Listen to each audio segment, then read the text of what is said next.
네, 7시입니다. 시작하겠습니다. 식사하셨습니까? 저는 이제 밥을 못 먹어가지고 나이가 드니까 이 배고픔에 이게 당이 딸리면 이게 체력이 뚝 떨어지더라고요. 그래서 지금 초코파이 하나 먹고 왔습니다. 자, 오늘은요, 읽고 생각하고 쓰다. 오늘 이제 3편이에요. 제가 이제 말이 좀 많다 보니까 아직 4분의 1도 못했더라고요. 그래서 더 좋은 책들도 많이 있고 해서 소개를 시켜드려야 되는데, 그래서 오늘은 요걸 좀 압축적으로 해서 완결을 짓도록 하겠습니다. 혹시 1편하고 2편 보지 못하신 분들은요, 녹화하는 거 올려놨거든요. 단위TV에 그거 보시기 바랍니다. 자, LQ라고 하죠. 우리가 읽고 생각하고 쓰기, 이 능력으로 잘 살 수 있을까? 네, 아주 잘 살 수 있습니다. 그래서 이거에 대한 내용을 제가 좀 더 이렇게 자세하게 말씀드리고 있는데요. 앞으로 제가 북톡하면서 나이와 상관없이, 또 성별에 상관없이, 또 내가 갖고 있는 환경이나 인맥에 상관없이 혼자서 돈 한 푼 들이지 않고 얼마든지 잘 살 수 있는 방법들이 많아요. 이건 제가 절대로 희망 고문하는 게 아니고요. 이미 제 주변에는 그렇게 나이와 성별과 환경과 조건에 상관없이 잘된 분들이 한두 명이 아니라 수백 명입니다. 그분들 제가 나중에 한 분 한 분씩 모셔서 어떻게 이렇게 하셨는지 제가 보여드릴게요. 여러분들도 해낼 수 있습니다. 지금 코로나 때문에 너무 힘들잖아요. 특히 우리 40대 50대 분들은 어때요? 내 삶에 희망이 없다면 그 삶은 너무 힘들 것 같아요. 그래서 저는 여러분한테 희망도 드리고 꿈도 드리고, 그래서 그 희망과 꿈이 현실로 이루어질 수 있도록 이렇게 가이드를 해드리고 싶어요. 제가 물론 이제 그런 자격은 안 되지만, 그래서 제가 만드는 성과, 또 제가 해본 것들을 여러분들도 꼭 같이 하셔서 행복한 삶을 사셨으면 합니다. 자, 오늘 이제 읽고 생각하고 쓰다 3부 마지막을 하고요. 다음번 북토크에 소개할 책도 이제 소개를 해드리겠습니다. 몬솔로님 안녕하세요. 돈돈방송님 안녕하세요. 이춘희님 안녕하세요. 자, 그러면 시작하겠습니다. 이 책이 지금 절판이 났다 하더라고요.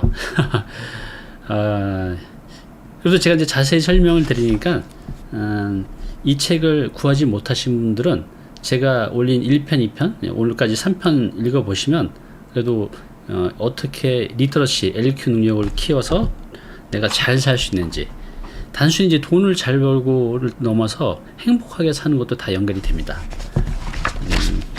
자, 시작할게요. 지금 하는 것은 이제 읽기예요. 오늘 이제 읽기 다음에 생각하기, 그 다음에 이제 쓰기까지 말씀을 드릴 건데, 여기 77페이지 보면 이런 내용이 있어요. 여러분들은 책을 어떻게 읽으시나요? 여기 한번 제가 읽어볼게요. 옮겨 쓰기에 대한 내용이 있어요. 밑줄을 치거나 중요하다고 표시해 놓은 부분을 온전히 내 것으로 만들기 위해 내용 그대로를 옮겨 쓰는 것. 자, 또는 단지 내용을 보관하기 위해 핵심만 옮겨 쓰는 것이다. 자료를 저장하기 위한 목적일 때는 키워드 위주로 입력하는 것이 좋다. 키워드를 중심으로 내용을 재구성해 옮겨 쓰면 기억이 촉진되어 인출할 때 도움이 된다. 텍스트를 그냥 한두 번만 읽는 것과 옮겨 쓰기를 하는 것의 차이는 엄청나다. 오감을 통한 베껴쓰기는 그만큼 기억과 인출에 도움이 된다. 우리가 이제 어떤 그 지식을 책에서 읽고 내 머릿속에 점들로 다 박혀 있어야만 내가 뭔가 이렇게 생각을 하고 구성을 할 때 내 지식에 있는 걸 이렇게 끄집어낼 수가 있잖아요. 근데 우리가 그냥 책을 수동적으로 읽기만 하다면 읽을 땐 기억이 되는데 며칠 지나면 이게 이제 잊혀지잖아요. 그러지 않기 위해서 이 작가님은 베껴쓰기, 옮겨쓰기에 대한 말씀을 이제 하십니다. 여기 나온 대로 한번 해보시면 좋을 것 같아요. 있는 그대로 쓰는 방법도 있고, 내가 내 스타일로 또 키워드 중심으로 또 내용 중심으로 옮겨 쓰는 방법도 있죠. 그러면서 내가 쓰면서 손의 감각으로, 손은 제2의 또 뇌라고 하잖아요. 손의 감각으로 내 것으로 만들고, 또 내가 쓰면서 내 눈으로 보고, 그 쓴 것을 내가 입으로 읽으면서 내가 말한 걸 내가 직접 듣게 되잖아요. 이렇게 오감으로 하게 되면 기억에 오래도록 남습니다. 그래서 여러분들이 중요한 내용 같은 경우는 이 작가님이 말씀하신 대로 그냥 단순히 옮겨 쓰는 거, 내지는 키워드 중심으로 요약해서 또 내 생각을 정리해서 하는 거, 요런 것들이 작은 습관이지만 굉장히 중요한 것 같아요. 뭐 여러분도 해보시기 바랍니다.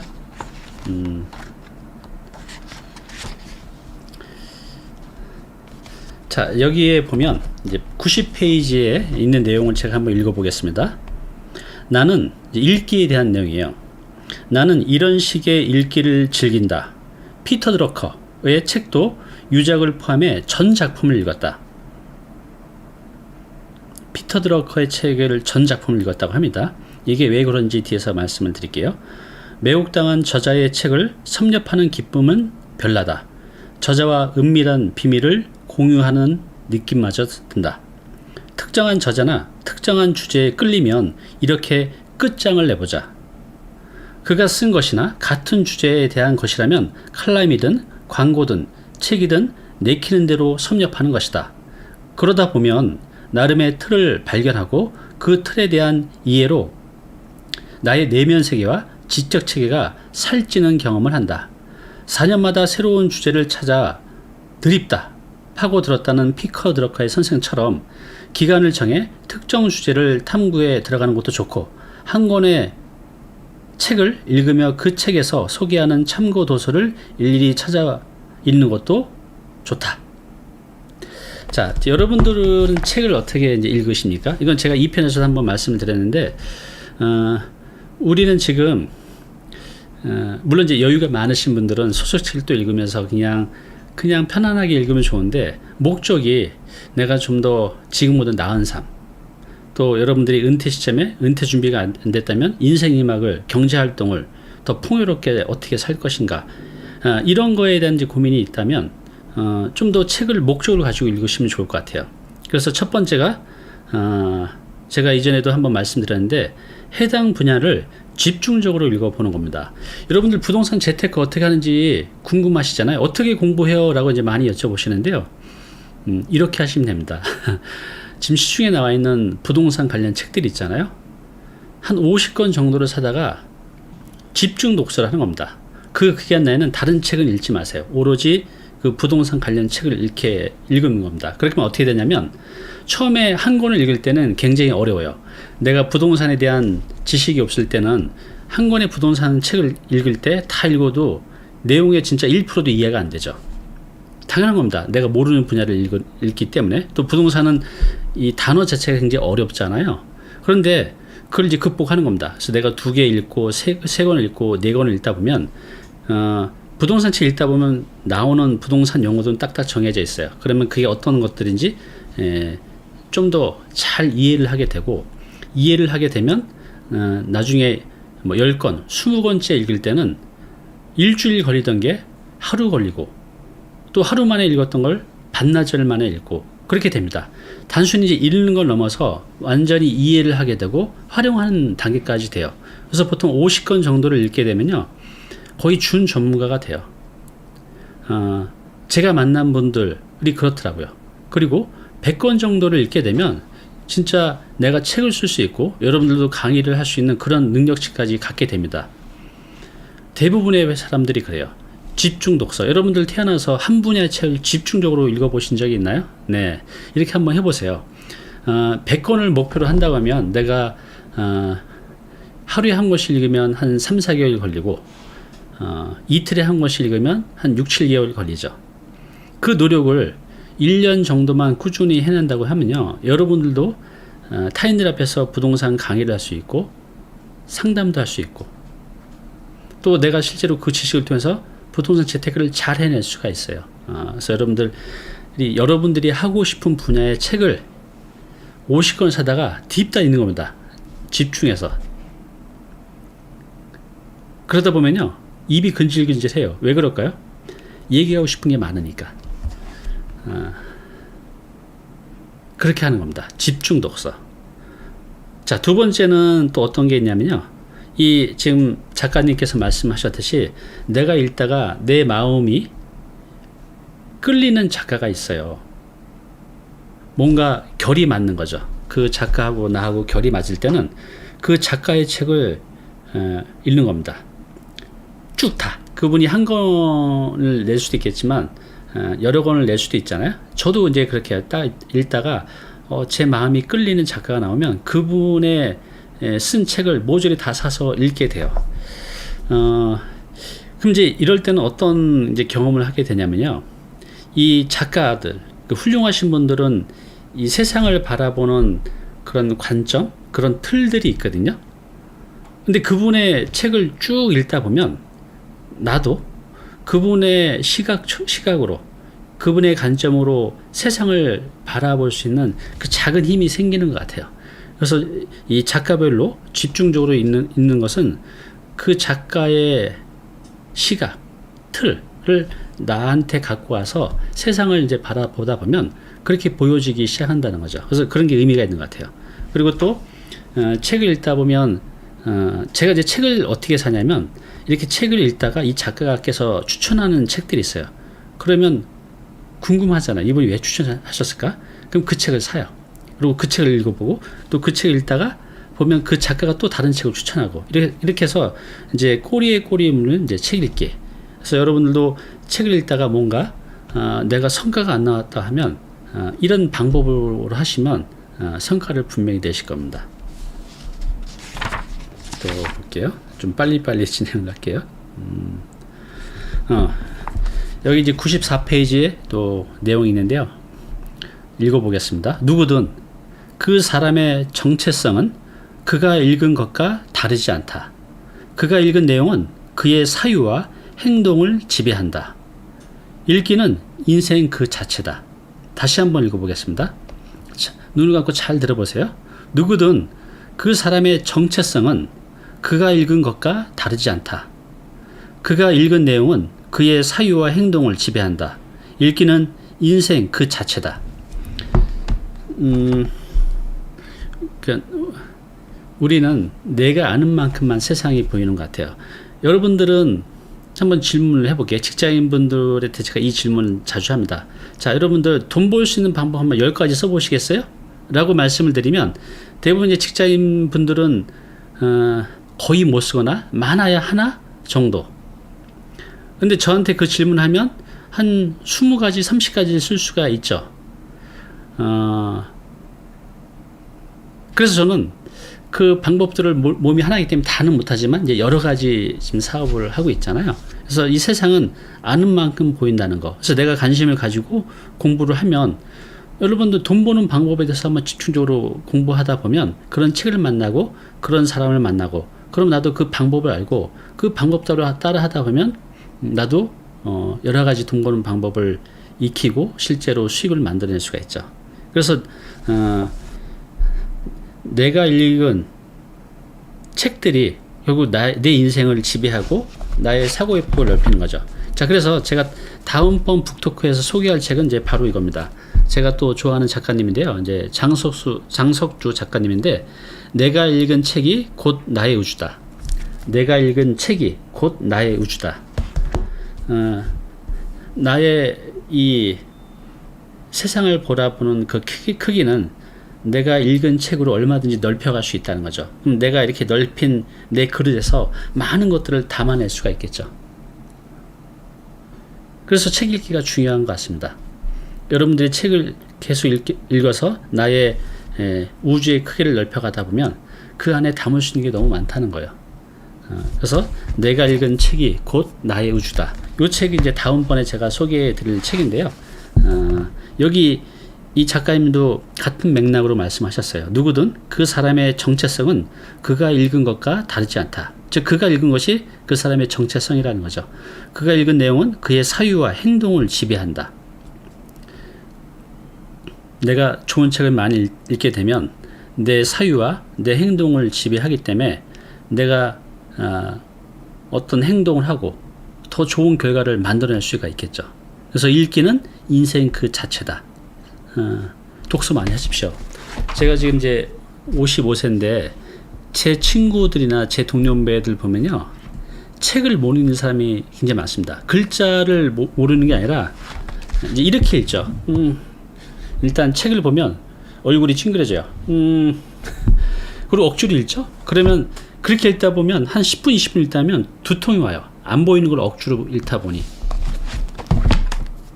우리 눈이 항상 건강하지가 않아요. 지금 40대에도 노안이 와서 책 보기가 힘드신 분들이 있거든요. 눈 건강할 때 많이 읽어 두셔야 됩니다. 나중에 내가 정말 이 필요성을 갖고 그래 한번 내 인생을 바꿔보자.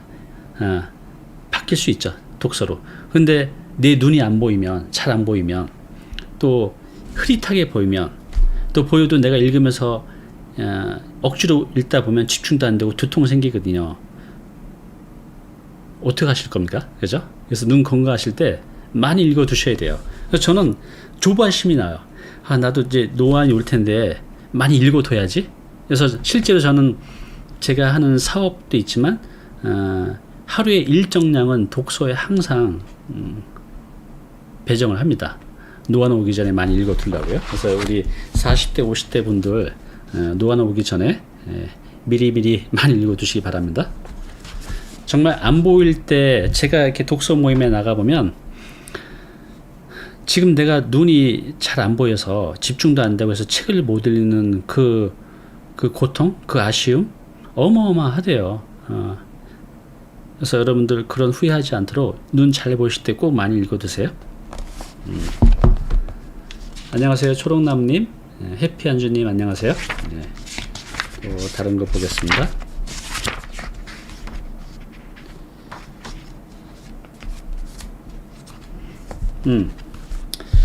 여기 작가는 또 이렇게 말씀하신다. 책은 빌려 읽지 말고 사서 읽어라 라고 말씀하세요.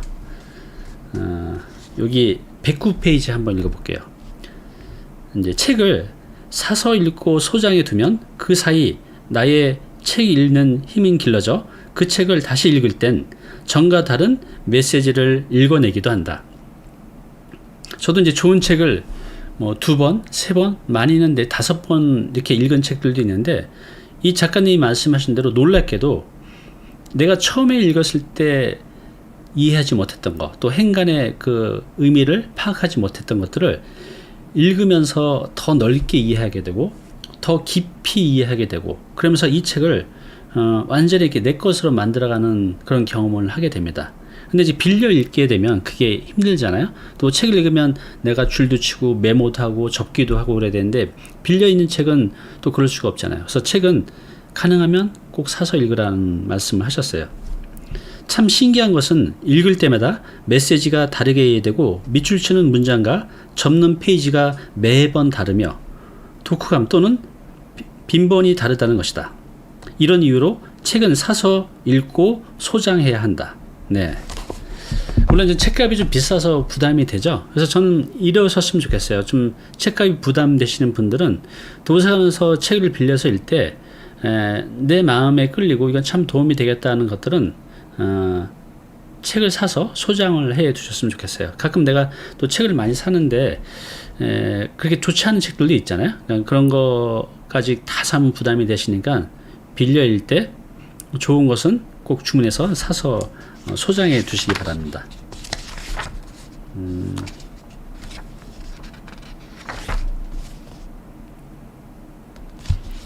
여기 112페이지 한번 읽어볼게요. 오늘은 제가 이 문장 하나를 읽고 너무 길게 말하다 보니까는 지금 책의 진도가 너무 느린데요. 오늘 좀 빠르게 진행을 하겠습니다. 제가 제 생각을 조금 줄이고요. 112페이지에 있는 내용입니다. 읽는 행위의 핵심은 자기만의 안목과 독법으로 자기만의 생각을 자극해 새로운 생각을 창조하도록 만드는 것이다. 독법의 기본이 되는 스키마를 관통하는 철학과 가치관의 틀로 남이 못 본 것을 보고 보이는 것 너머를 보고 보이지 않는 것까지도 볼 줄 아는 능력이 바로 읽기다. 그 결과 텍스트가 함유한 핵심을 파악하고 그 핵심의 본질까지 천착해 들어가 마침내는 창조의 엔진까지 돌릴 수 있어야 한다. 이것이 바로 개인과 사회를 파괴하기도 하고 창조하기도 하는 무서운 능력, 읽는 힘이다.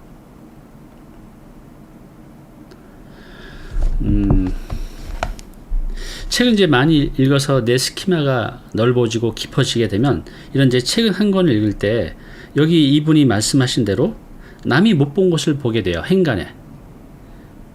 또 보이는 것 너머를 보고 또 보이지 않는 것까지 볼 수 있는 능력이 생긴다는 거죠. 이건 굉장히 기분 좋은 경험이에요. 책 읽으면서 남이 못 본 것을 보고 보이는 것 너머를 보고 또 보이지 않는 것까지 볼 줄 아는 그 능력이 생길 때 내가 알거든요. 그런 기분이 굉장히 행복해요. 독서를 하면서 이제 이 LQ 능력을 갖게 되면 그런 능력을 이제 갖게 됩니다. 그 능력을 가지고 할 수 있는 것들이 너무나 많다는 거죠.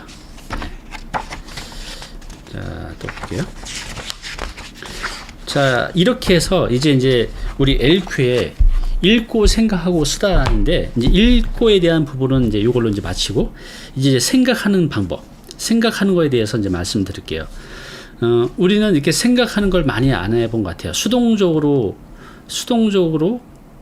이렇게 읽기만 하고 적극적으로 생각하는 거. 결국 LQ는 내가 잘 읽고 잘 생각해서 잘 출력해내는 거. 글자로, 말로. 이 능력을 이제 갖추는 건데요. 바로 이제 내가 잘 출력하기 위해서는 여러분들이 나중에 책을 쓰든 블로그를 하시든 아니면 저처럼 유튜브를 하시든 결국 출력이거든요. 이 좋은 출력을 만들어내려면 읽기와 쓰기 그 중간에 그 생각하기라는 그 단계를 잘 거쳐가면요.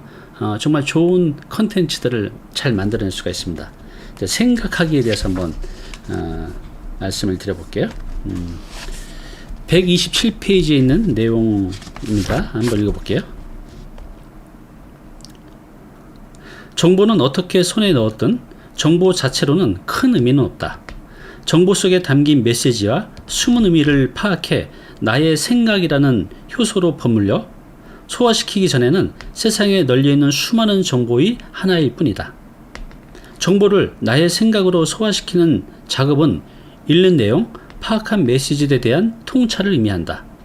무슨 내용이며 궁극적으로 무엇에 대한 이야기고 무엇을 알아야 하고 그래서 어떤 행위나 결과를 도출해야 하는가를 짚어내는 통찰 말이다. 통찰 과정을 거친 정보는 그제야 특정한 의미가 부여된 지식으로 다듬어지고 메시지로 변환되어 한 줄의 글이나 말로 창조되면서 저만의 가치를 지닌다. 네, 뭐 공감을 하는데 그럼 어떻게 이렇게 할 수 있지? 라는 내용은 이제 제가 뒤에서 한번 다시 요렇게 어떻게 할 수 있는지 나의 것으로 소화시켜서 나만의 메시지로 나만의 컨텐츠로 출력을 만들어낼 수 있는지 부연 설명을 드리겠습니다. 뒤에서. 자, 129페이지 또 이런 말이 있네요. 생각하는 힘이란 왜라는 질문을 던지고 집요하게 추적해 답을 찾거나 추론하는 능력이다. 제가 이제 좀 전에 읽었던 거 우리가 잘 생각하는 방법 잘 읽었어요. 근데 그 읽은 것을 잘 생각하는 것들이 이게 말은 쉽지만 참 쉽지가 않아요. 이 생각하는 단계를 잘 거쳐야만 좋은 출력물을 만들어낼 수 있죠. 이 출력물은 다 돈이 되는 겁니다. 나의 영향력이고. 그래서 앞에서 말씀드린 정보를 나의 생각으로 소화시키는 작업은 읽는 내용을 파악해 메시지에 대한 통찰을 의미한다. 이걸 어떻게 만들 수 있을까요? 여기서 답을 말씀하셨어요. 생각하는 힘이란 왜라는 질문을 던지고요. 그 다음 집요하게 추적해 답을 찾거나 추론하는 능력이다. 즉 생각하는 힘은 이렇게 정리가 되네요. 의미 있는 질문을 잘 던지고 그 질문을 집요하게 추적하면서 계속해서 질문을 해가는 거. 그러다 보면 생각하는 힘이 탁월해지고 또 좋은 출력물들을 만들어낼 수 있어요. 자, 요거에 대한 이제 부연 설명이 이제 뒤에서 또 나오는데 하면서 또 설명을 드리겠습니다. 잘 쓰려거든 치열하게 생각하라 라는 거에 대해서 요 131페이지에 있는 내용을 한번 읽어볼게요. 글로 쓸만한 소재를 가졌다는 것은 하고 싶은 말이 있다는 증거다.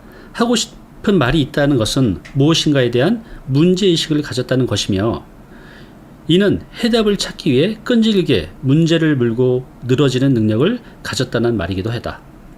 어떤 문제든 생각의 줄기에 따라 끈질기게 파고들면 마침내 해결을 볼 수 있다.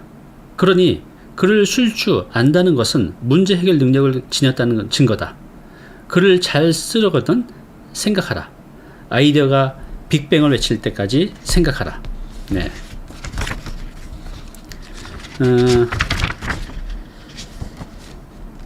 요 생각하기에 대해서는 이 작가께서 요거에 대해서 계속해서 반복해서 말씀하십니다. 내가 잘 읽고 잘 생각해야만 좋은 출연물을 만들어낼 수 있거든요. 그것이 책이든 여러분들이 블로그든 아니면 말로 하는 이런 저처럼 유튜브를 하든 다 컨텐츠가 있어야만 우리가 좋은 결과물을 만들어낼 수가 있거든요. 이게 내 영향력이고 이게 경제활동의 중요한 요소죠.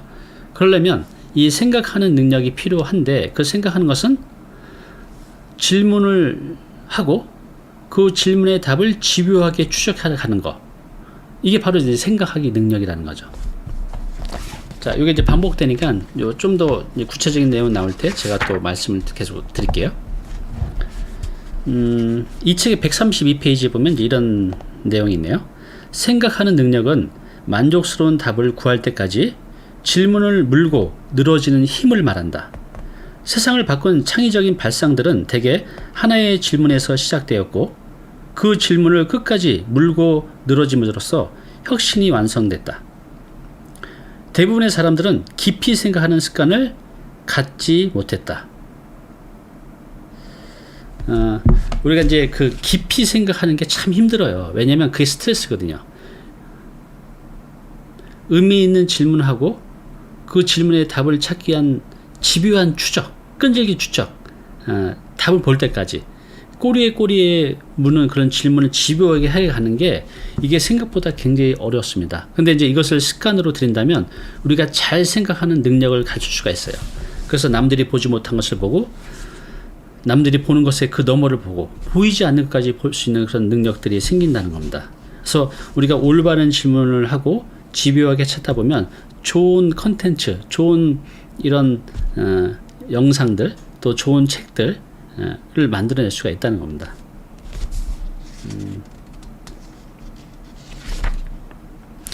이제 피터 드러커께서 이제 하신 말씀이 있다고 해요. 생각하는 힘은 질문하기에서 시작된다. 생각하는 힘은 질문으로부터 시작된다는 거죠. 정말 중요하고 힘든 일은 정답을 찾는 일이 아니라 올바른 질문을 찾는 과정이다. 이렇게 이제 말씀하셨어요. 그래서 질문은 적절하고 집요해야 한다. 적절한 질문에 대한 답을 집요하게 추적하는 과정이야말로 생각하기 그 자체다. 예를 들어서 뭐 이렇게 하는 거죠. 어떻게 하면 뭐뭐 할 수 있을까? 어떻게 하면 뭐뭐 할 수 있을까? 이 질문을 하면서 그 질문의 그 끝이 보일 때까지 집요하게 해가는 거. 적어도 여러분들이 왜라는 질문을 하는데 그 왜라는 질문에 대한 답을 한 번이 아니라 두 번, 세 번, 다섯 번, 10번 집요하게 하다 보면요, 남들이 못 본 걸 알게 됩니다. 또 남들이 보지 못한 그 너머의 것을 보게 되고, 그래서 저도 그런 이제 질문을 참 많이 해요. 제가 지금 만들어낸 거의 모든 컨텐츠, 또 제가 하는 모든 사업들, 또 제가 이번 달 9월 달에 또 책이 하나 나오는데 그 책도 다 집요한 질문에서 시작이 됐습니다. 그래서 이 질문은 너무너무 중요해요. 근데 나 질문 잘하는데 근데 좀 더 깊은 질문이 필요해요. 좀 더 유령 있는 질문이 필요하다는 거죠.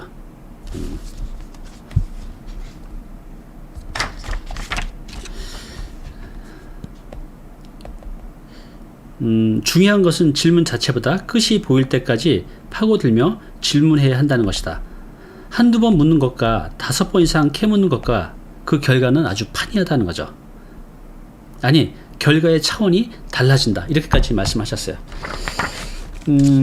그래서 이 책의 136페이지 보면 그 꼬리를 무는 질문, 그 집요한 질문, 생각의 끈, 질문의 끈을 놓지 않고 집요하게 하는 방법을 어떻게 하는지 뭐 한 예를 들어서 이렇게 한 게 있어요. 한번 읽어볼게요. 자, 질문 1 이렇게 시작합니다. 덧글을 쓸 때 왜 엉뚱한 것만 쓸까? 답이 이거예요. 달을 가리키는데 달은 안 쳐다보고 손가락만 쳐다보니까 또 질문해요. 왜 달은 안 보고 손가락만 보지? 읽기에 집중하지 않고 격가지에 매달리기 때문이지. 왜 격가지에 매달리지? 글의 핵심을 파악하려는 노력이 없기 때문이지. 왜 글의 핵심을 파악하는 노력을 하지 않지? 제대로 읽는 방법을 몰라서 그렇지. 왜 제대로 읽는 방법을 모를까? 문자를 읽는 것과 의미를 파악하는 것은 다른 이야기이기 때문이지. 그건 또 왜 그렇지? 이러면서 계속해서 집요하게 질문을 하다 보면 정말 남들이 보지 못했던 것들, 또 그 너머 것, 안 보이는 것까지 볼 수 있는 그런 능력이 생긴다는 거죠. 그러면서 이 책을 읽으면서 완전히 내 것으로 만들고, 그러면서 또 나만의, 이 질문을 통해서 나만의 컨텐츠를 만들어낼 수 있다는 겁니다. 이렇게 한번 집요하게 한번 해보세요. 이제 그 글 쓰는 거 있잖아요. 여러분도 블로그에 좋은 글을 쓰고 싶고, 또 그걸 모아서 책으로 내고 싶고, 그런 마음이 있으시잖아요. 그런 컨텐츠들이, 이런 작가분들은 어떻게 나왔을까요? 네, 다 질문을 통해서 나온 겁니다. 여기 이분이 그랬어요. 질문이 많을수록 글쓰기가 편해진다, 이렇게 하셨는데, 왜 그럴까? 왜 안 되는 것일까? 어떻게 하면 되지?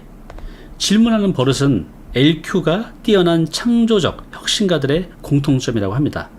글쓰기라는 창조적 과정에 강한 글을 잘 쓰는 사람도 그들처럼 질문하기에 능하다. 그들은 글을 쓰기 전에 질문부터 한다. 이래서 이제 여러분들이 그 질문에 대해서 좀 더 이렇게 어떻게 질문하지? 뭐 왜 그렇지? 왜 그렇지? 이렇게 들어가는 것도 있지만, 우리가 OW1H 있죠? 그러니까 예를 들어서 왜라는 질문, 왜, 또 what, 무엇, 그게 무엇이지, 또 where, 어디서, 또 when, 언제, 또 who, 누가, 마지막 how, 어떻게, 이렇게 해서 OW1H, why, what, where, when, who, how, 이렇게 해서 내가 질문한 것을 요 6가지로 해서 하다 보면 더 많은 질문들을 수십 가지, 수백 가지를 만들어낼 수 있어요. 그냥 막연하게 질문하면 답답한데, 이 OW1H로 해서 계속해서 꼬리에 꼬리 무는 질문을 하시다 보면 어떻게 질문을 100개를 만들지? 금방 만들어낼 수 있습니다. 이런 것도 이제 하나의 요령인 것 같아요.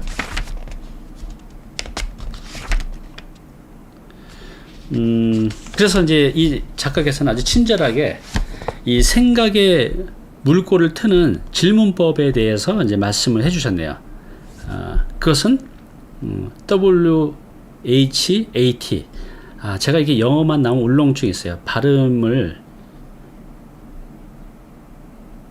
별로 안 좋거든요. 이해해 주시기 바랍니다. 그래서 이제 WHAT. 그래서 이거 뭐냐면 앞에 이제 이니셜을 딴 건데요. W는 why, 왜 쓰는가. 그 다음에 후크. 이건 뭐냐면 독자를 후끈 달아오게 할 요소는 무엇인가.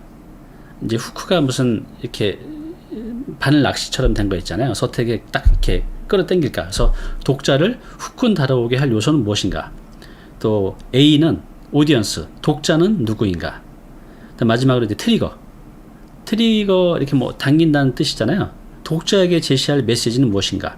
이렇게 해서 내가 어떤 이제 생각을 하고 글을 쓸 때는 이제 이렇게 WHAT, what을 해서 내가 왜 쓰는가. 그리고 독자를 유혹하는 포인트는 무엇일까. 또 누가 있는가, 타겟. 내가 글을 쓰는 것을 누구를 대상으로 좀 쓰고 있는 건지. 50대인지, 남자인지, 여자인지, 직장인인지, 자영업자인지, 이렇게 대상을 앞에 두고 생각하면 글쓰기가 좀 더 명확해진다는 겁니다. 그리고 트리거, 무엇을 요청해야 하는가. 결국 우리가 이제 글을 쓴다는 것은 상대방을 변화하게 하는 건데, 그들한테 이제 요청을 해야 된다는 거죠. 우리 홈쇼핑 보면 딱 알죠. 요청, 지금 즉시 전화하세요. 뭐 몇 개 남았습니다. 이렇게. 홈쇼핑이 이런 또 기법도 많이 쓰는 것 같아요. 그래서 여기 이 생각의 물꼬를 트는 질문법, what이 있고요. 또 어떤 부분을 말씀드릴까요? 드리고 싶은 말씀 많은데 오늘 이제 이걸 끝내야 되니까 좀 빨리 진행할게요. 벌써 34분이네요. 아이고. 143페이지 내용 한번 읽어볼게요. 이것도 굉장히 중요한 내용인 것 같아요. 어떤 문제가 생겼을 때 같은 마인드로 그 문제를 해결하는 것은 불가능하다. 그거 누가 말했냐면 아인슈타인이 그렇게 말을 했다고 합니다. 그러니까 어떤 문제가 생겼을 때 같은 마인드로 문제를 해결하는 것은 불가능하다고 합니다. 문제마다 각각 다른 마인드로 접근해야 창의적인 아이디어를 떠올리는 것이 가능하다고 합니다. 늘 하던 대로, 늘 하던 패턴대로 생각하면서 모든 문제를 해결할 수는 없다. 다른 생각을 하려면 다른 자극이 필요하고, 다른 자극에는 다른 환경, 새로운 경험이 필수다. 최소한 2시간만 날아가면 익숙한 일상과는 전혀 다른 이국적인 자극이 생각의 팽이를 사정없이 돌려댄다.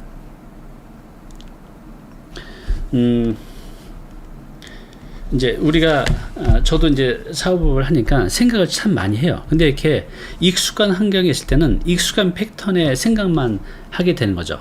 그러면 내가 익숙한 이 패턴의 생각과 행동이 벗어나야 창의적인 뭔가 답을 찾을 수가 있잖아요. 그것은 이제 어떻게 하냐면 이 작가님이 말씀하신 대로 다른 환경을 만들어 보는 거예요. 그죠? 그럼 우리가 다른 환경을 만드는 방법이 뭐가 있을까요? 첫 번째, 이 작가가 말씀하신 대로 좀 낯선 공간으로 이동을 해보는 거예요. 낯선 카페, 낯선 어떤 자연 환경, 그런데 가게 되면요 낯선 생각을 하게 됩니다.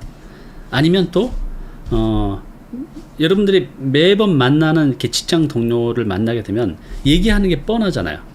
근데 내가 어떤 예술가를 만난다든가, 직장인 같은 경우는 사업가를 만난다든가, 그럼 그들과 말을 하면서 이 생각의 패턴이 많이 바뀌어요. 아주 창조적으로 바뀌게 되죠. 또 낯선 책을 읽는 것도 이제 하나의 방법이죠. 그래서 낯선 환경, 낯선 사람, 낯선 책을 만나다 보면 내 삶에 어떤 문제가 생겼을 때 그 속에서 아주 창의적인 답을 찾아낼 수가 있다는 겁니다. 특히 직장인분들은 매번 같은 직장인들 분들하고 이렇게 계속 만나다 보면 생각의 틀이 고정이 되죠. 이럴 때 내 인생 이막을 위해서라도 내 생각을 자극해 줄 수 있는 나와 좀 다른 환경에 있는 분들을 만나는 거, 의도적이라도 이렇게 만나는 걸 꼭 추천드려요. 그리고 예전에 제가 주로 이제 했던 방법인데요. 저는 이제 지금은 좀 바빠서 못 하고 있는데 일주일에 한 번씩은 꼭 차를 타고 낯선 곳으로 이동을 합니다. 가방에 책을 한 2-3권 정도 넣고, 그러면서 낯선 환경 아무데나 도착해서 봄 이제 가을로는 돗자리를 펴놓고 거기서 책을 읽어요. 그러면 이 사무실에서 읽었을 때 하고 그 낯선 그 자연환경 속에서 이 책을 읽을 때 하고는요 완전히 다른 느낌이 듭니다. 막 거기서 막 창의력이 폭발을 해요. 그 다른 환경이 나의 다른 생각을 끄집어낸다는 거죠. 이거는 이 작가님도 그러셨지만 이 사람이라면 다 이런 경험을 하게 됩니다. 한번 여러분들도 혼자 낯선 곳에서 책 읽기를 한번 해보세요. 아주 신선한 경험을 하시게 될 겁니다.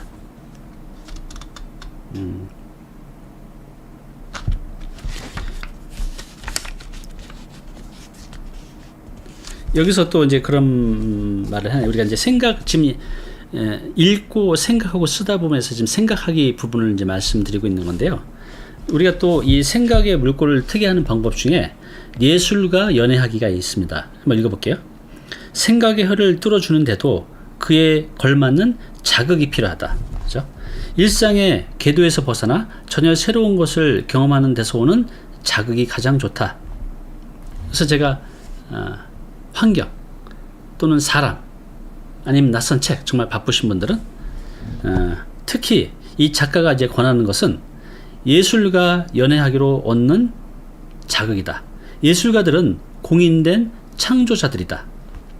그들은 그들은 다르게 보고 다르게 생각하고 다르게 느낀 것을 자신만의 방법으로 형상하는 분들이죠. 창조적인 분들. 그들의 작품을 접할 때 한 번에 하나씩 우리는 그들의 창조 방법을 전수받는 셈이다. 이 연애만큼 생각의 혀를 자극하는 것도 드물다. 그래서 전혀 저는 예술가는 아니지만 이 작가님의 말씀대로 시집도 많이 보고요. 또 그림 있잖아요. 이제 바빠서 그런데 못 가지만 제가 오늘도 한 권을 주문했어요. 그 명화 있는 거. 이제 그런 걸 이렇게 보다 보면 이 작가님 말씀대로 새로운 생각을 이렇게 끄집어내는 마중 역할을 해주는 것 같아요. 여러분들도 이 예술과 연애하기를 통해서 생각을 물꼬를 한번 터보시기 바랍니다. 또 생각의 물꼬를 트는 방법 중에 하나가 이제 바로 인문학이죠. 인문학으로 생각의 물꼬를 트는 거. 여기 한번 읽어보겠습니다. 155페이지에. 탁월한 경영자는 아이디어의 80%를 경영 밖에서 찾는다고 합니다. 탁월한 경영자는 이 사업에 필요한 이런 아이디어의 80%를 이 조직 내에서, 이 회사 내에서 찾는 게 아니라 이 경영 밖에서 찾는다는 거죠.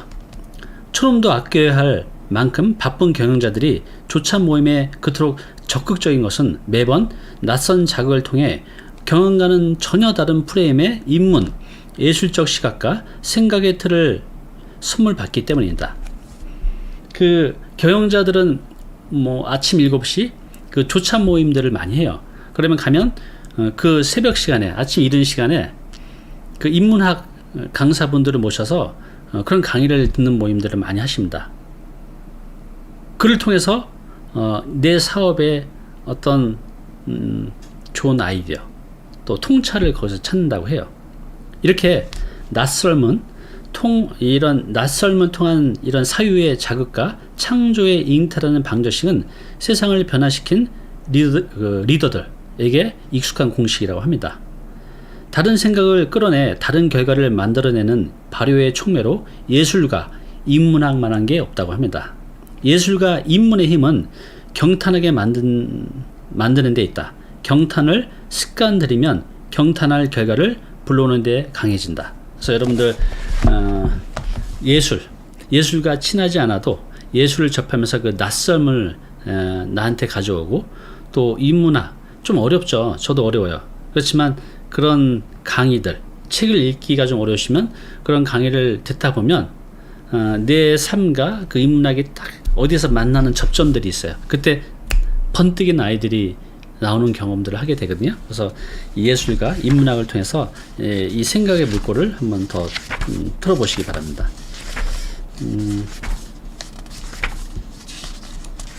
할 얘기 많은데 이거 오늘 다 끝내야 되는데 바쁘네요. 42분. 네.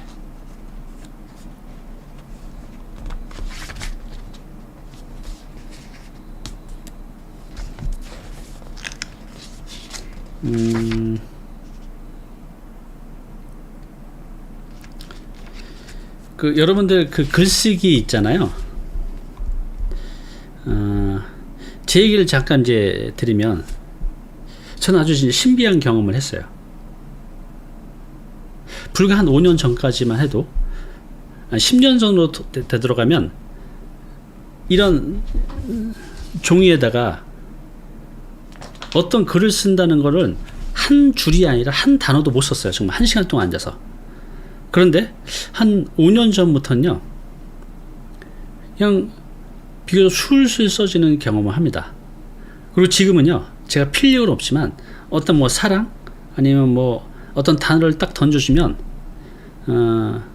누군가 스톱하기 전까지는 그냥 막 쓸 수 있는 그런 능력이 생겼어요.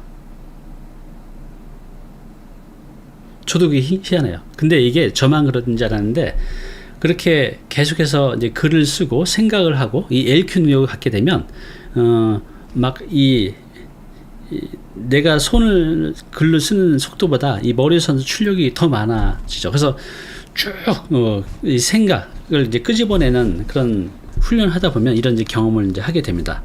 여기 이제 그런 말이 있어요. 글쓰기란 참으로 신비한 작업이다. 일단 쓰기 시작하면 써놓은 한 줄이 그 다음 한 줄을 이끈다. 생각이 글을 이끄는 것이 아니라 글이 생각을 이끈다는 것을 비로소 알게 된다. 네, 정말 그렇더라고요. 글을 쓰다 보면 내 생각이 글을 이끄는 게 아니라 내가 쓴 글이 그 다음 글을 이끈다는 거죠. 그래서 제가 이제 유튜브가 이제 블로그를 많이 했잖아요. 블로그를 정말 오랫동안 했는데 거기에 그렇게 많은 글을 쓸 수 있었던 것들이 어찌 보면 저의 그 작은 LQ 능력, 또 생각하는 능력, 또 질문하는 능력들을 통해서 이렇게 쓸 수가 있었던 것 같아요. 그래서 제가 지금 유튜브 하고 있는 거의 대부분의 내용들도 제가 이전에 블로그에 있던 것들을, 그건 글이잖아요, 텍스트. 그걸 말로 했을 뿐이에요. 말로. 똑같은 출력이죠. 근데 저한테 어떤 변화가 생겼죠? 출판 요청도 오고, 또 이렇게 이제 거의 지금 60만 구독자분들도 생기셨고, 그로 인해서 저는 굉장히 아주 많은 혜택들을 받고 있어요. 그래서 제가 그랬잖아요. 이 세상에서 가장 강력한 것은 바로 글과 말이라는 거. 이 출력물이죠. 근데 이런 좀 가치 있는 이런 출력물, 글과 말을 만들어내려면 잘 읽고 잘 생각하고, 그러면 잘 쓰는 거는 당연히 됩니다. 그래서 제가 다음 주에 소개할 이 책, 내가 읽은 책이 곧 나의 우주다. 내가 많은 책을 읽다 보면 내 틀이 굉장히 커져요. 커지다 보면 그 안에 담을 수 있는 것들이 점점 많아지죠.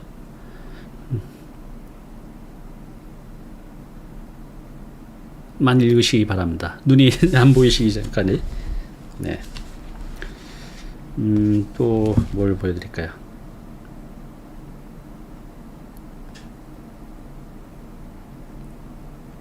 여기 177페이지 보면 이제 작가의 얘기가 나오네요. 내가 글 쓰는 사람으로 살기를 좋아하는 것은 글을 쓰는 순간에는 내 생각 속에 온전히 몰입할 수 있어서다. 글을 여러분 한번 써보셨나요? 잡생각이 싹 없어져요. 몰입하게 된다는 거죠. 뭔가 이렇게 몰입할 때 우리 인간은 굉장히 큰 행복감을 느껴요. 계속 읽어보겠습니다. 나는 생각하기 위해 쓴다. 쓰다 보면 생각이 발전하고, 발전한 생각을 글로 쏟아낸다. 내가 남다른 생각을 남다르게 표현할 줄 아는 것은 이 쓰기를 통한 생각 훈련 덕분이다. 그 중에서도 매일 2-3편 이상의 블로그에 글을 써서 올리는 훈련은 지금까지 발견한 그 어떤 훈련보다도 매력이 있다. 자, 여러분들 여기 있는 내용 다 있고요. 이거 한번 해보시면 어때요? 매일 블로그 있잖아요. 블로그에 여러분들이 뭐 책을 읽으셨던, 아니면 내가 어떤 생각이든 어떤 느낌이든 그런 것들을 그냥 매일 하루에 한 편씩 써보는 거예요. 1년이면 1년 365일이죠. 누구나 할 수 있잖아요. 뭐 짧게는 5분, 길게는 뭐 30분 정도면 뭐 A4 한 장 정도 쓸 수가 있죠. 이것이 6개월이 되고 1년이 누적이 되면 1년 전에 내가 아닌 다른 사람이 됐다는 것을 경험하게 됩니다. 이것이 2년이 되고 3년이 되면 이런 LQ 능력에 탁월한 사람이 돼요. 그러면 내가 글도 잘 쓰고 말도 잘하게 된다고 하면 이 힘을 가지고 못할 게 없죠. 그죠? 그래서 여러분들 뭐 어떻게 하지? 그런 것보다는 그냥 여기 있는 내용 다 있고 블로그에 매일 글 하나 쓰는 거, 이건 누구나 할 수 있지만 365일 꾸준히 하시는 사람은 100명 중에 1명도 안 될걸요? 근데 그 1명이 결국 많은 것을 얻게 됩니다. 꼭 도전해 보세요. 네. 자, 48분이네요. 여기 179페이지에 이제 생각을 표현하는 방법에 대해서 A4로 말씀해 주셨어요. A가 4개인데, 첫 번째, 이것도 영어가 나오네요. 저 영어가 나오면 울렁증 있는데, 첫 번째 A는 어포인트, 주장하라는 겁니다. 여러분들의 어떤 생각이 있으면 일단 주장을 하고, 두 번째 리즌, 가운데 A가 있잖아요. 그래서 그 주장에 대한 근거를 대라. 세 번째는 아규먼트, 이건 뭐냐면 그 근거에 대한 사례가 있다면 사례를 보여줘라. 마지막 어포인트는 그 주장을 강조하라. 여기서 뭐 이제 이렇게 하는 거죠. 보통 이제 내 생각을 이제 표현하는 방법을 이렇게만 해도 여러분들이 굉장히 듣는 분들이 또 읽는 분들이 공감을 하게 된다는 거죠. 예를 들어서 뭐 제가 이렇게 주장을 해볼 거예요. 자, 독서를 하면 성공할 수 있습니다. 이게 주장을 하죠. 그 다음에 이제 근거를 대야죠. 조사 결과에 따르면 성공한 사람의 95%가 전부 다 독서를 했다고 합니다. 그 다음에 뭐죠? 사례를 설명하라. 이제 아규먼트. 그럼 이제 저 같은 경우가 바로 사례잖아요. 저도 10년 전에는 보잘것없는 사람이었는데 독서를 통해서 이 LQ 능력을 통해서 지금 이렇게 잘 먹고 잘 살고 있습니다. 그 다음에 이제 어포인트, 다시 주장을 강조하라. 그래서 따라서 당신도 독서를 열심히 하면요 성공할 수 있습니다. 이제 이렇게 해서 주장하고 근거를 대고 예를 들어서 사례를 설명하고 다시 이 주장을 강조를 하면 사람들이 이런 패턴으로 설명하면 공감하고 수긍한다는 거죠. 또 이제 하나가 있어요. 프리셋 방법인데 내 생각을 표현하는 방법이에요.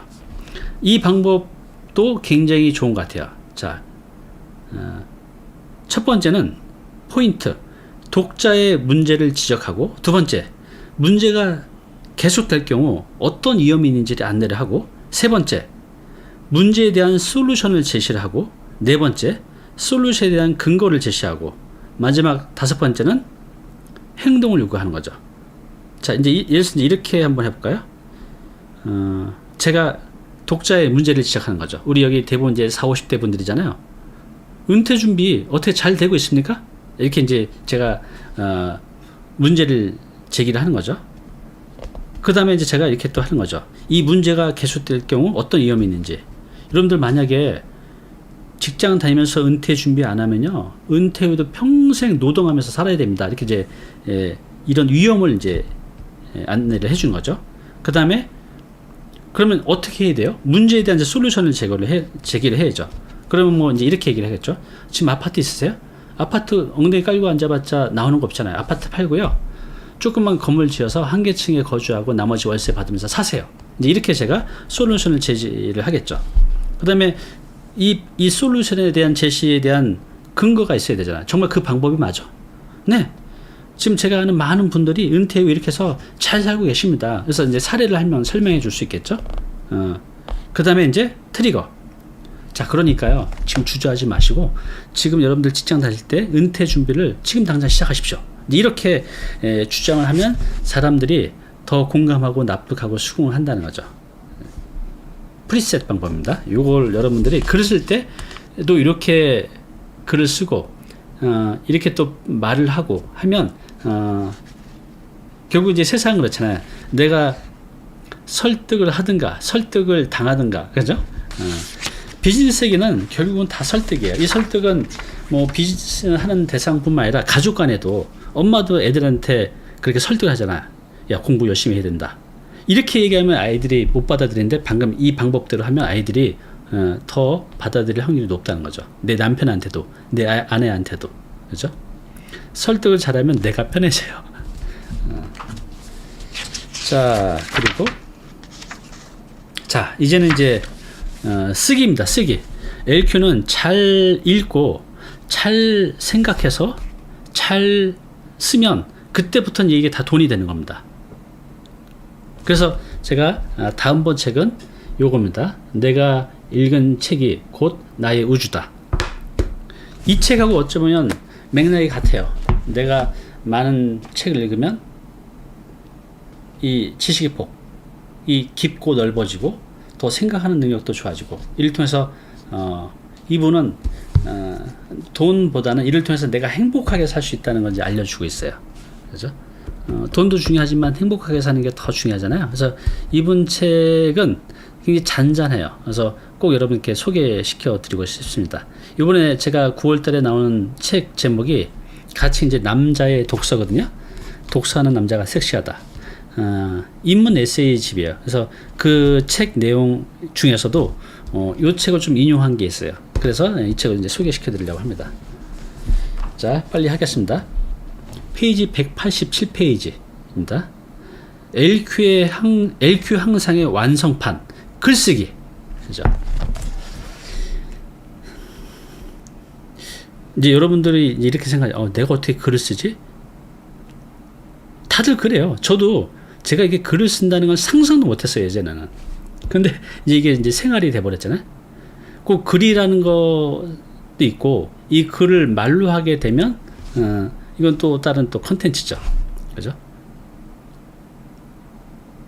다시 한번 말씀드리지만, 가장 강력한 힘은 현대 또 앞으로의 세상에서 아무리 지금 뭐 AI, 빅데이터, 뭐 4차 산업, 뭐 어쩌고저쩌고 해도 이 LQ 능력, 다른 기계들이 또 인공지능이 할 수 없는 부분이 바로 읽고 생각하고 이 출력해내는 능력이에요. 이것은 시대가 바뀌어도 우리 인간만이 가질 수 있는 능력이라고 봅니다. 그래서 이 능력을 가져야만 여러분도 또 여러분들의 자녀분들도 앞으로 세상에 생존을 넘어서 잘 살 수 있다는 거죠.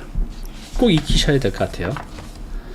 LQ 형상의 완결판 글쓰기. 여기 한번 187페이지 내용 읽어볼게요. 열린 안목으로 정보를 가려서 받아들이며 그것을 자신만의 효소로 소화시켜 의미 있는 메시지로 변환해 표현하고 설득하는 역량. 이것이 바로 이제 LQ라는 거죠. 네.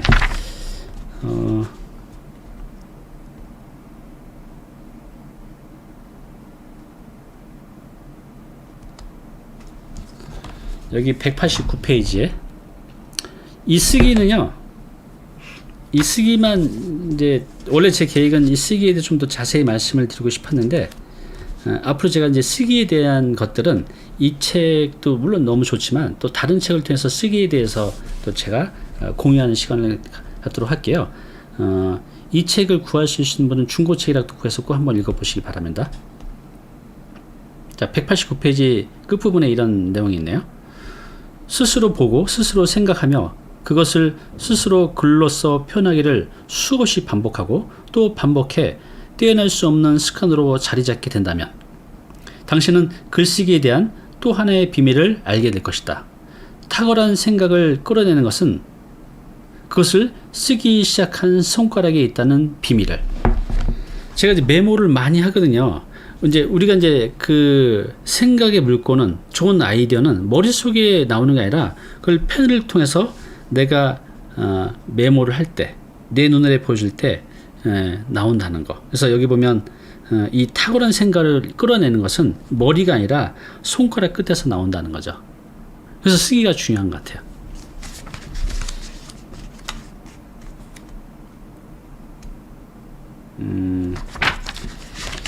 또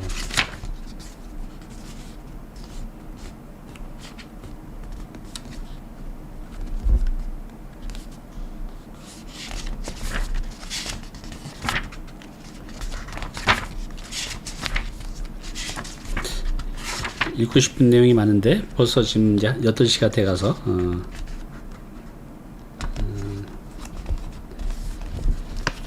많이 넘어가겠습니다. 자, 213페이지에 있는 내용 한번 읽어볼게요. 자, 읽어보겠습니다. 어떤 글이든 쓰는 입장에서는 가능한 많은 것을 글에 담고 싶어 한다.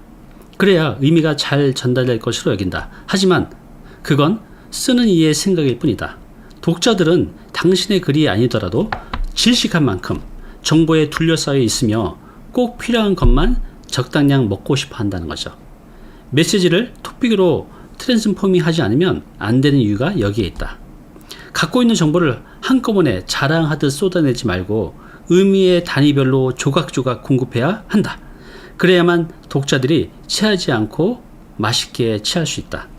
그래서 이제 글을 쓸 때 또 말을 할 때는 하나의 책에는 하나의 메시지만, 하나의 꼭지에는 하나의 메시지만. 예를 들어서 여러분들이 이제 유튜브를 해서 보통 유튜브가 10분 내로 많이 만들잖아요.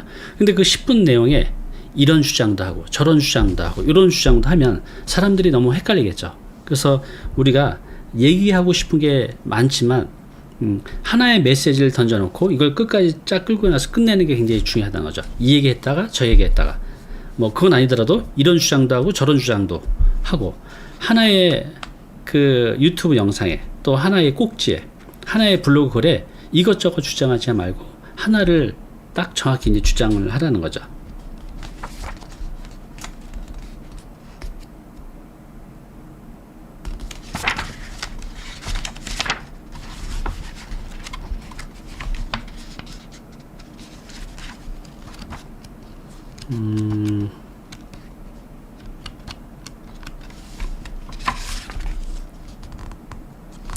여기 이제 제 공감이 가는 내용이 있어서 264페이지에 제목이 이렇게 시작합니다. 제발 당신의 이야기를 하라 라고 해요. 읽어볼게요. 어디서나 들을 수 있는 대단하지만 누구나 알고 있는 이야기보다는, 다시 한번 읽어보겠습니다.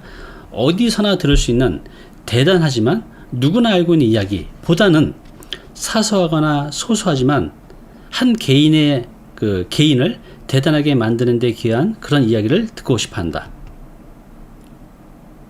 그래서 이제는 대단한 사람들의 이야기가 아니라 당신의 이야기를 하라는 거죠.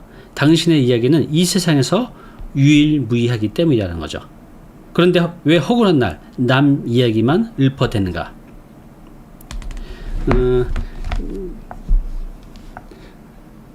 제가 좋아하는 그 TV 프로그램 중에 그 인간시대라는가 그 프로 있잖아요. 한 사람의 그 삶을 잔잔하게 보여주는 거. 그분이 특별한 유명인도 아니고 연예인도 아니고 그냥 우리 주변에 있는 평범한 사람이잖아요. 근데 그걸 몰입하게 보게 돼요. 오히려 예능 프로보다 저는 그 평범한 삶, 농촌에서 밭을 갈고 거기서 평범한 사람들을 만나서 평범하게 살아가는 그 모습들이 너무나 보기 좋은 거죠. 너무나 몰입감이 있고. 이건 누구나 다 그럴 거예요. 그래서 그 프로가 벌써 30년 이상 해왔잖아요. 왜냐하면 사람들이 그렇게 좋아하기 때문에 그렇습니다. 그래서 여러분들도 남의 이야기가 아니라 내 삶의 이야기를 소소하게 풀어내도 사람들이 굉장히 좋아한다는 거죠. 그래서 이제 더 이상 남의 얘기를 하지 말고 여러분들 자신의 이야기를 하라고 이 작가는 말씀하시고 있어요.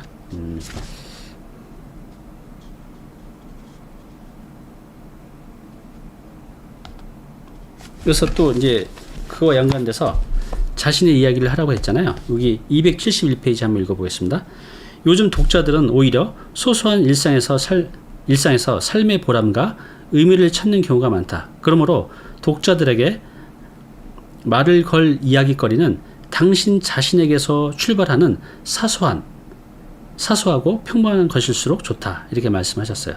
당신의 삶과 관련 있는 것, 생활의 일부들, 당신을 사로잡는 강한 느낌을 담은 글일 때 그 느낌이 그대로 전이되어 독자에게 말을 걸기가 쉽다.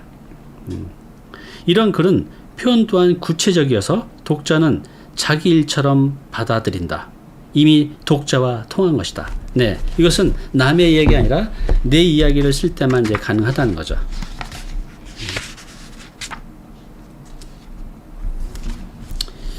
글을 잘 쓰고 싶으시죠? 그에 대한 이제 답을 해드리고 있습니다. 287페이지에 글을 잘 쓰고 싶죠? 이렇게 하면 됩니다. 글을 잘 쓰고 싶은가? 그렇다면 무조건 많이 써라. 무조건 많이 쓰고 싶은가? 그렇다면 여기저기 글을 쓰겠다고 약속하라. 그런 다음 약속을 지켜라. 써야 한다는 절박함이 있으면 쓸거리를 찾게 되고 이 과정이 습관화되면 글을 잘 쓸 수 있다. 외압을 이용하는 것이다. 외압을 즐기면 글을 잘 쓸 수 있다. 제가 굉장히 나태해요. 의지력도 약하고 또 우유부단하고. 그래서 제 유튜브 보시면 그런 게 제가 항상 선언을 해요. 제가 언제까지 살을 빼겠습니다. 언제까지 배의 왕자를 만들겠습니다. 언제까지 구독자 몇 명을 만들겠습니다. 제 유튜브를 위해서부터 쭉 보면 제가 항상 선언을 한 거 있어요. 여러분께, 우리 시청자분들께. 그럼 제가 이렇게 말을 했으면 지켜야 되잖아요.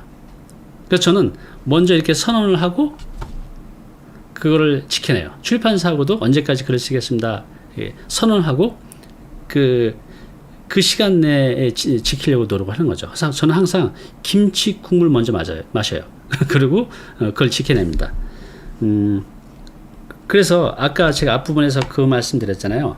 여러분들이 1년 365일을 매일 블로그에 글 하나를 A4지 한 장 정도씩 꾸준히 1년 365일, 365번이죠. 쓴다고 하면 확실히 달라져요. 내가 글을 쓰는 능력이 확실히 달라진다는 거죠. 여기 글을 잘 쓰고 싶죠? 방법이 정확해요. 무조건 많이 써라. 무조건 많이 써라. 자, 여러분들 그 글쓰기 책들이 지금 뭐 수백 권 나와져 있잖아요. 그 책들의 모든 공통점은 바로 무조건 많이 써라는 얘기가 항상 메시지가 있어요. 어떤 작가분이든 간에. 이거 말고는 특별한 방법이 별로 없어요. 많이 쓰는 겁니다. 그죠? 그렇기 때문에 이것은 누구나 할 수 있지만 아무나 할 수 있는 일은 아니에요. 그죠? 누구나 할 수 있잖아요. 하루에 한 페이지 쓰는 거. 근데 아무나 못 한다는 거죠. 100에 1명, 1000에 1명도 이걸 꾸준히 못 해내는 것 같아요. 근데 이걸 해내시는 분들은 결국은 많은 것을 얻게 됩니다. 여러분들은 꼭 해내시기 바랍니다. 자, 이제 293페이지 이 작가님의 얘기가 나오네요. 읽어보겠습니다. 나는 내가 하는 일이 참 좋다. 시키는 사람, 지키는 사람이 없어도 매일 새벽이면 글을 쓰고 그 결과로 1년에 2권의 책이 나온다. 이제 전업 작가분들은 이제 보통 이런 우리가 책 한 권이 한 40에서 50개 꼭지로 이루어져 있거든요. 그 한 꼭지는 A4지 한 장 반 분량입니다. 그럼 여러분들이 만약에 하루에 한 꼭지 쓴다고 하면 보통 한 2달에서 3달이면 책 한 권 분량이 완성이 돼요. 물론 이제 이걸 잘 또 수정하고 해야겠지만, 그래서 이 작가분께서도 이렇게 1년에 2권, 3권씩 쓸 수 있다는 거죠. 우리가 시나 소설은 쓸 수 없겠죠. 그렇지만 이런 실용서들은요, 이런 스킬을 익히면 여러분들도 매일 내 생각을 쓰면서 1년에 한 권 이상씩은 꾸준히 써낼 수 있다는 거죠. 그러면서 더 잘 쓸 수 있겠죠. 그래서 내가 쓴 책들을 보고 많은 곳에서 또 러브콜이 옵니다. 많은 기회를 가지고 오죠. 그리고 책이 계속 쌓이면 내가 일을 하지 않아도 계속 책이 팔린 것만큼 인세가 또 들어오겠죠. 생각만 해도 좋지 않습니까? 여기 이제 이런 내용이 있습니다. 자, 책을 내면, 여러분들이 이렇게 해서 책을 내면 기업이나 개인으로부터 코칭을 받겠다는 요청이 부쩍 는다. 꾸준히 책을 내며 이 분야의 브랜드 파워를 확보한 덕분에 판매며 마케팅을 몰라도 내 비즈니스는 나날이 좋아진다. 이 책을 내면 내 삶에 수없이 많은 기회들을 가지고 옵니다. 여기 또 이런 게 있어요. 나는 내가 한 일이 참 좋다. 이 작가님의 말씀이에요. 누구로부터 구애받지 않는 프리랜서로 얼마든지 가능한 일이라서 더욱 좋다. 은퇴란 말이 통하지 않는 분야라 더더욱 좋다.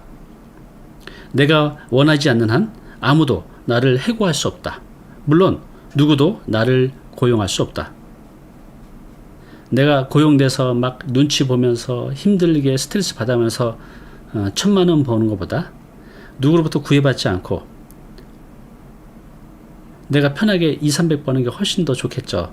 또 그 우리 직장인들은 대기업에서 내가 부장으로 있다가 은퇴를 하게 되면, 그죠? 대기업에서 부장이면 성공한 사람이라고 볼 수 있잖아요. 그래서 어디 가서 내가 명함, 예를 들어서 삼성전자, 김 부장 이런 명함을 내밀면 사람들이 이렇게 바라보죠. 그런 시각을 느끼죠. 또 그 회사 가서도 대기업에서 부장 정도 된다고 하면 내가 인사를 하는 경우보다 인사를 받는 경우가 훨씬 더 많겠죠. 자, 그러다가 내가 은퇴를 해요. 어떻게 될까요? 그냥 동네 아저씨가 되는 겁니다. 존재감이 없어져요. 그때 남자분들은 많은 우울증을 겪는다고 합니다. 왜냐면 그래도 내가 어디 나가서 나를 소개할 수 있는 방법이 없는 거죠. 예전엔 만나면 내 명함을 주면 사람들이 이러는데, 내 소개를 하는데 내 소개를 어떻게 해야 될지 모른다고 합니다. 그래서 모임에 나가거나 어디 사람 만나는 걸 되게 두려워해요. 그런데 내가 이 책을 한 권 쓰면 나는 내 명함이 생기죠. 그죠? 책을 하나 쓰면 작가가 되는 거잖아요. 이 작가. 그죠? 김씨면 김 작가. 작가가 되는 거예요. 작가한테는 은퇴가 없죠. 내가 끝내지 않는 한은. 그래서 책을 한 권 쓴다는 것은 특히 우리가 은퇴 후에 내 명함 하나 가질 수 있다는 거. 그래서 내가 당당히 사람들을 만날 수 있는 힘이 된다는 거. 책을 쓰는 거 한번 도전해 보시면 좋을 것 같아요. 책을 쓰면 네이버에 내 이름을 검색하면요, 내가 나옵니다. 네이버 알고리즘이 그렇게 되어 있거든요. 책을 쓴 작가는 노출이 돼요. 얼마나 좋은 일입니까, 그죠? 꼭 도전해 보세요. 자, 마지막으로 294페이지 한번 읽어보겠습니다. 잘 들어보세요. 이 작가의 이제 마지막 메시지인 것 같아요. 나처럼 하루라도 빨리 LQ를 개발하기 바랍니다. LQ 계속 나오죠. 뭐죠? 읽고 생각하고 쓰는 능력. 자, 왜냐하면 우리가 LQ를 개발하면요, 세상이든 텍스트든 잘 읽고 잘 보고 다르게 생각하고 뛰어나게 표현할 수 있다면 무슨 일을 하든 당신이 원하는 대로 할 수 있다는 겁니다. 정말 그래요.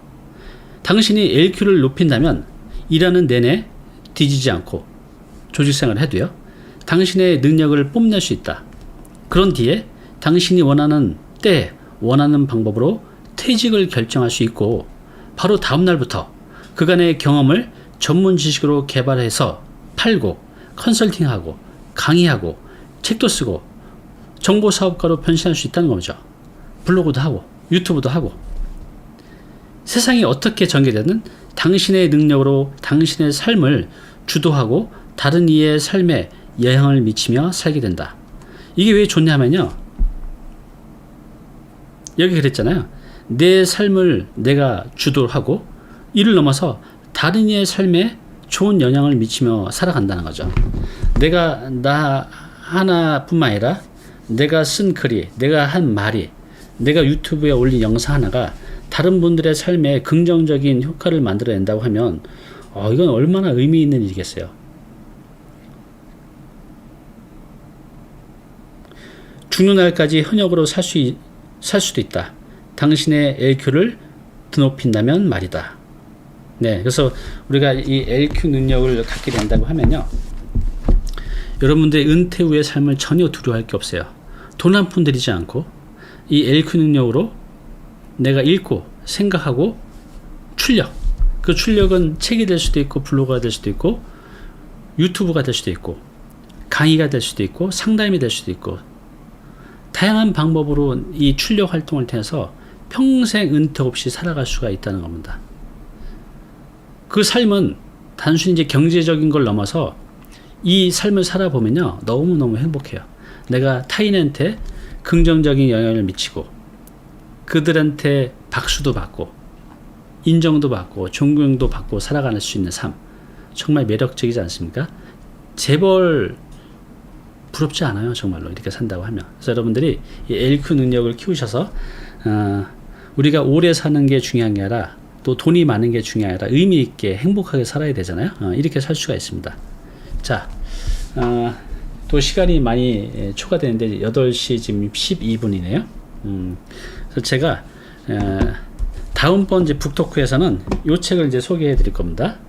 이거는 절판되지 않은 것 같아요. 내가 읽은 책이 곧 나의 우주다.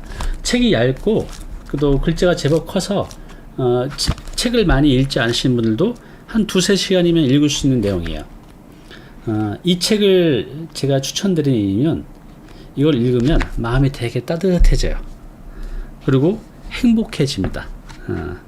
그리고 또 우리가 왜 책을 읽어야 되는지, 또 책을 통해서 우리가 무엇을 얻을 수 있는지, 여러분들이 책 좋다는 얘기는 많이 들어봤지만 우리가 왜 책을 읽어야 되는지 그 이유를 분명히 알고 확신이 있다면 여러분들이 책을 좀 더 적극적으로 읽으실 수 있을 것 같아요. 그래서 다음 북토크 시간에는 이 책을 이제 소개해 드리겠습니다.